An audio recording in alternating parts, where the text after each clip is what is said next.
9th of March, 2024 at 7:58 p.m.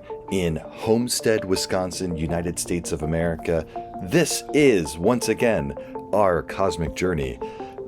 Casting our chart in the startup universe. Designer Jake with engineer Trey on the road. Hello, Trey. Hello, Jake. So, the big debate today was going to be whether or not this was going to get done. And we made a solemn promise to ourselves and each other and the to some viewers out there that this is going to be an every Saturday kind of thing, rain or shine. Exactly. Okay, so you might hear background noise. It's literally because there is a shed load of family throughout this household right now. And we have literally dipped out of this party in order for us to do this video for you, which I don't even know.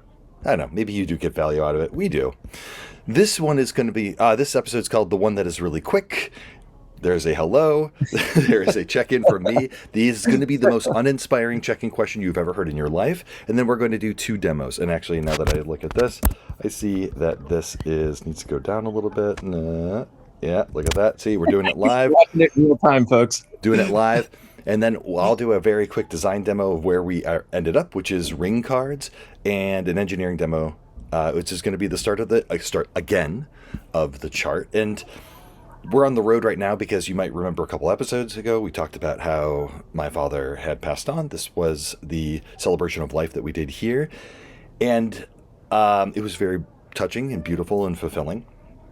One of the things that I think we should be explicit that today was the funeral. Today was the funeral. I think these videos are as much about the progression of our lives through this journey as it is about Cosmic itself. So. Exactly. And one of the things that was asked at the funeral was, can you give me one word? You know, what's the one word that comes to your mind when you think about my father, Ted? And a bunch of people shouted out a bunch of words. And so the checking question to you, Mr. Henry, is if you're going to think about one word for the legacy. Okay, I'll give you 2 options on this one, and then I'll follow in the same option. Option number 1, what is the legacy word for yourself that you want people, or you think people are going to shout? Or number 2, what's the legacy word that you would shout for me? Think about that. Oh. Which one would you want to do? I'll do me. I feel right. like that's a safer choice right now.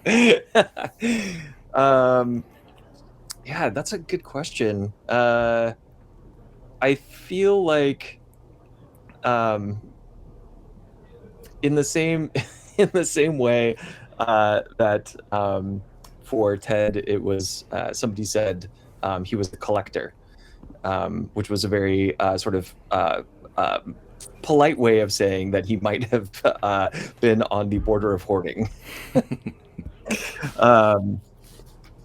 I think perhaps, like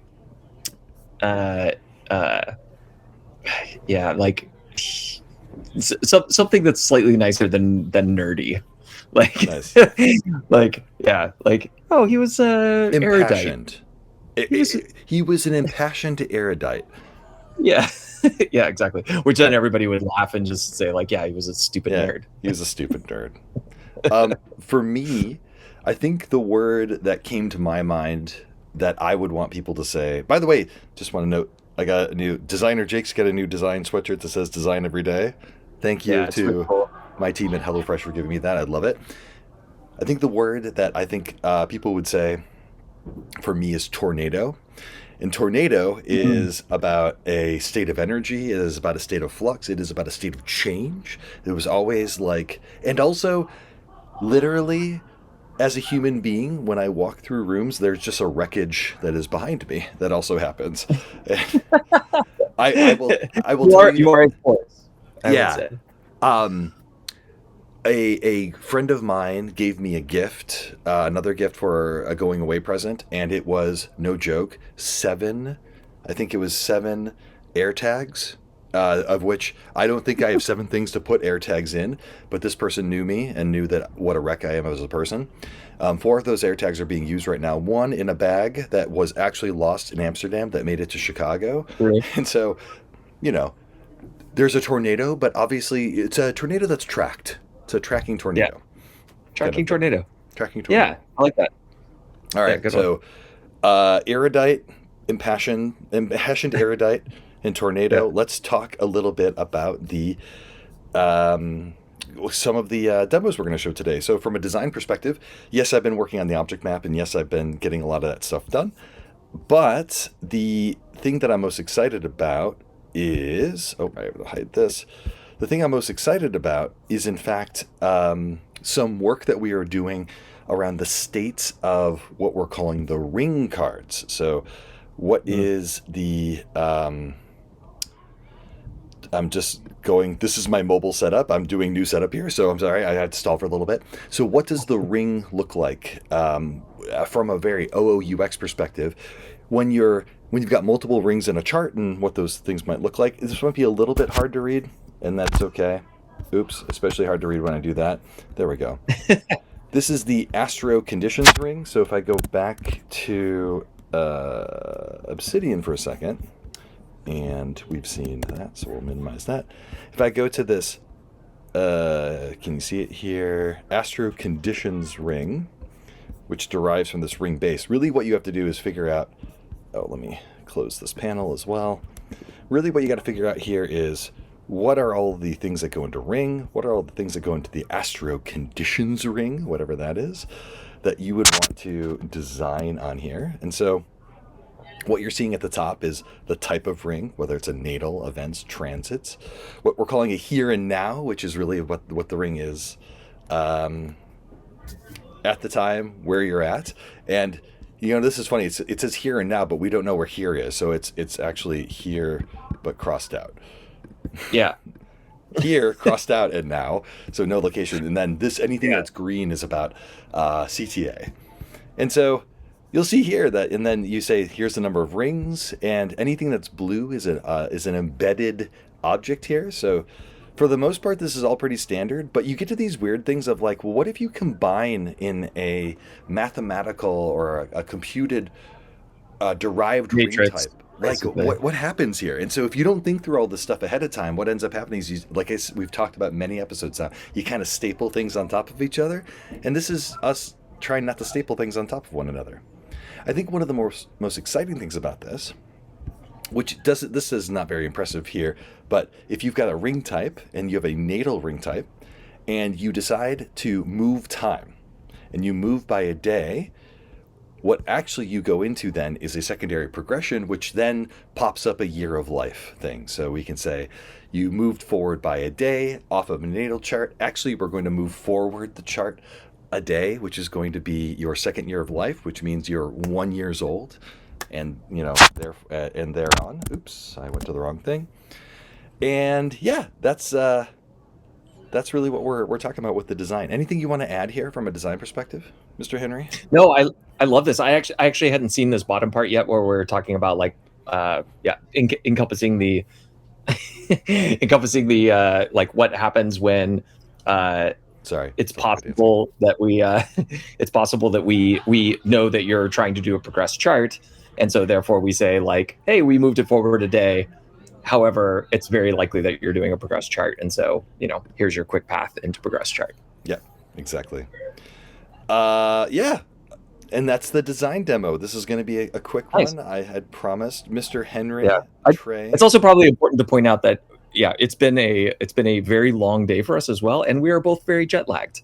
So yeah, and we have to drive down tomorrow 4 hours to then stay overnight and then fly back from Chicago, hopefully with a bag that never got to us in our hand.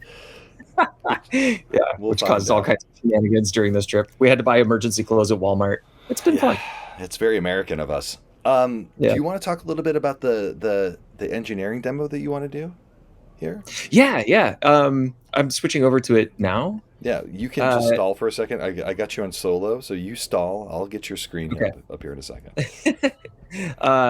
So a lot of the stuff that got accomplished in this cycle was getting back to a working chart again after having sort of moved stuff into the client side, what we call as above, and then moving some stuff back out into so below. And so now kind of like having this sort of equilibrium balance, we're actually finally at the point where we could start actually like plotting points on the chart again, putting the houses back in, putting the house labels back in, etc. And this is really exciting because this is the first time that I can actually demo. So this is the celebrities view. Are you seeing the view now? Okay, so this is the celebrities view, which we've shown several times now.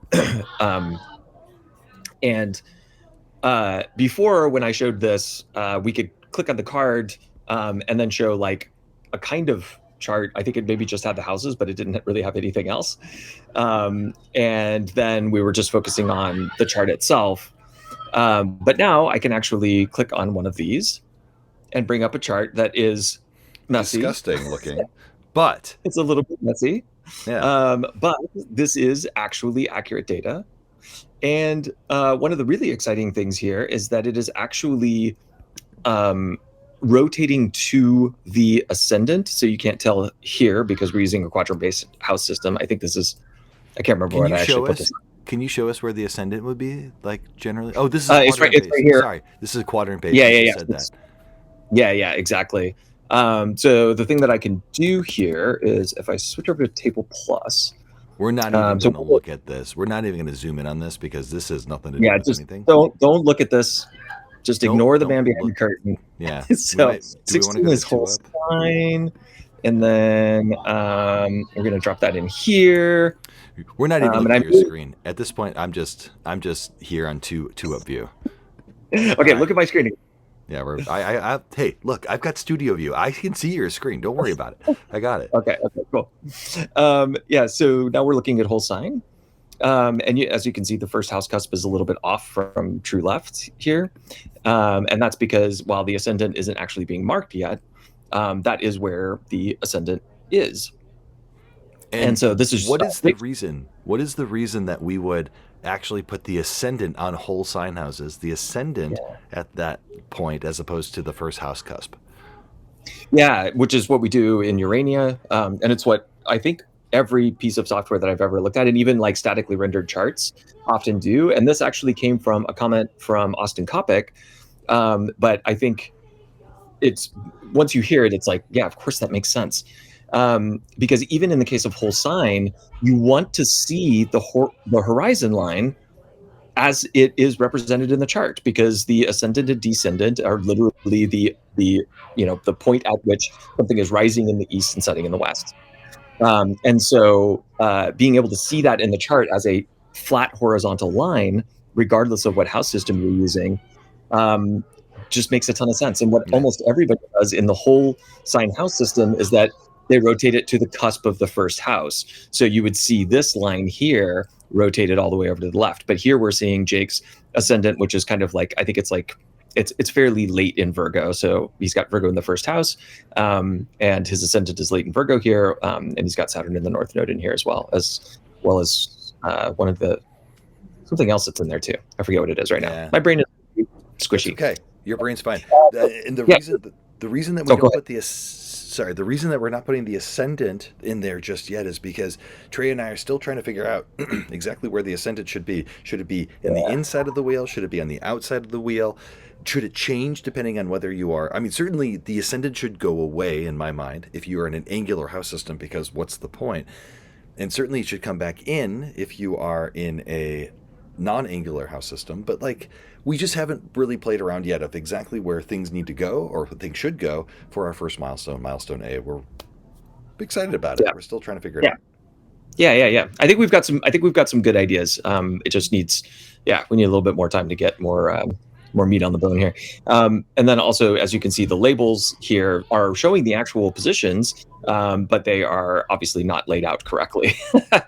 So these will move into position. They will point towards the center. There's also, grouping algorithm to make sure that things aren't overlapping and all of this stuff. So, it'll take a little bit of time, but I just wanted to bring up my chart as well, just as like another counterpoint. So we're still staying in whole sign here because I changed the perspective. And so you can see here that my ascendant is here in Cancer, somewhere slightly later in Cancer.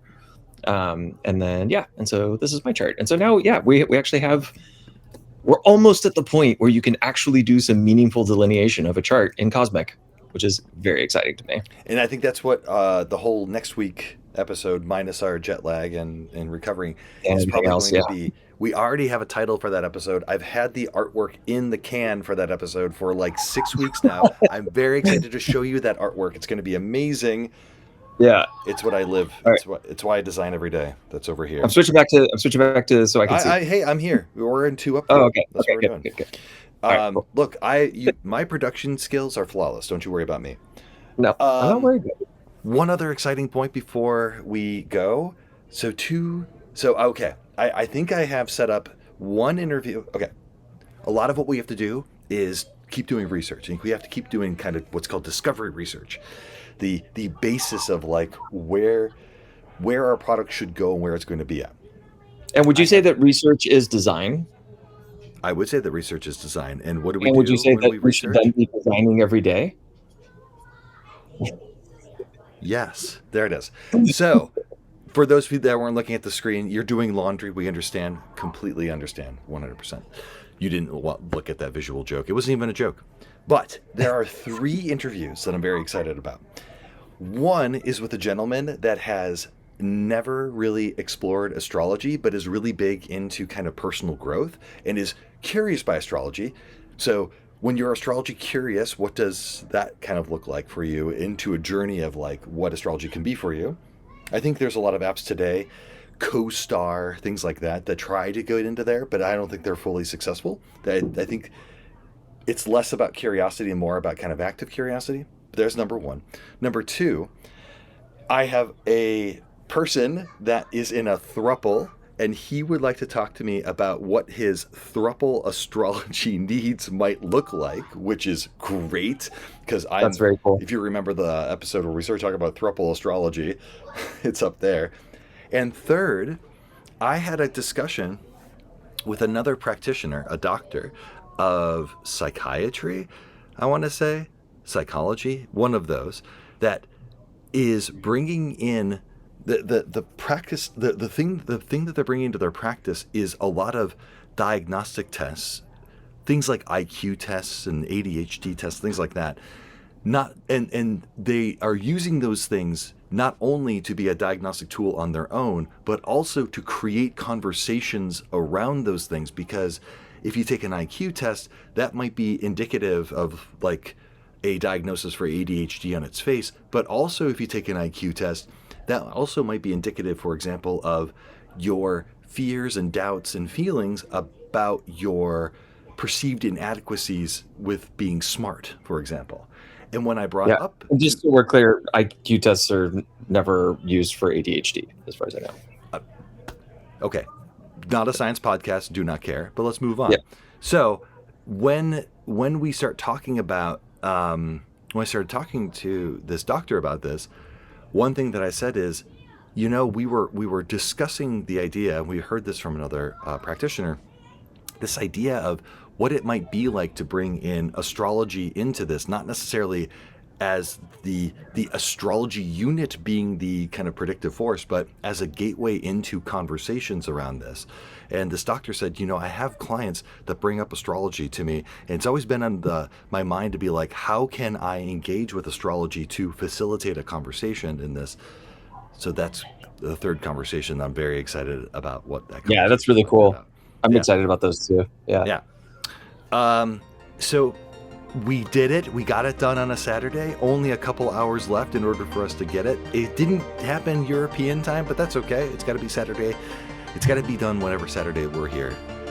Whatever Saturday is for us where we are located. Exactly. So be well. Let's make sure that we're staying on top of our eye care regime, and love yourself. Yeah. Love the other people. Moisturize. You don't want to get too dry. You don't want to get too dry, especially in this region. This is the danger region. And we love you, and we hope you have a lovely day. Bye. Bye.